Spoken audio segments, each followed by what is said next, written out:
Hola, mi nombre es Lucía Giraudo y mi verdadera vocación es recuperar muebles. En mi cuenta, Lucía Giraudo Reciclados, comparto cada uno de mis trabajos mostrando no solo el antes y el después, sino también el durante de este apasionante oficio. El trabajo de restauración requiere de una mano meticulosa y de un genuino interés por el proceso. Los que muchos ven como descarte o como basura, para mí es una oportunidad. Me entusiasma pensar en su potencial. ¿Cómo puedo darle nueva vida?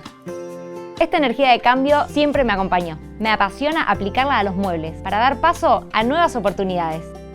Transformo lo que se ve, pero conservo su esencia. Cambio su aspecto, pero respeto su historia. Esa es la magia. En este curso de doméstica aprenderás a restaurar y renovar tus muebles viejos. Como proyecto final del curso, renovaremos una antigua silla de estilo, recuperando la madera, encolando su estructura y arreglando el tapizado para que quede como nuevo. Comenzaremos por desarmar y retirar el tapizado de nuestra silla. Vamos a lavar la madera lijando y removiendo el barniz viejo. Después te mostraré cómo encolar y masillar los agujeros. Te enseñaré cómo darle protección con laca al agua. Armaremos el asiento colocando las cinchas, cosiendo y atando los resortes y colocando una tela para taparlos. Vamos a reutilizar el viejo fasón de crin vegetal engrampándolo en la madera con una tela. Luego agregaremos una espuma de alta densidad y terminaremos con la guata que permitirá manejar la tela con más fluidez.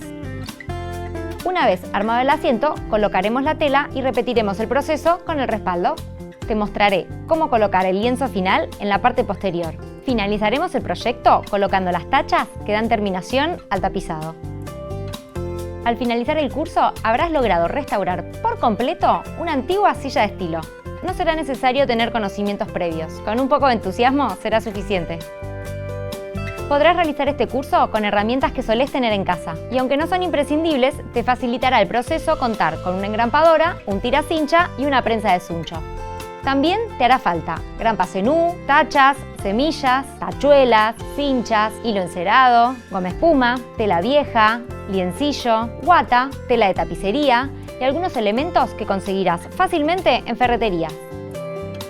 Anímate a reciclar tus muebles usando tus propias manos.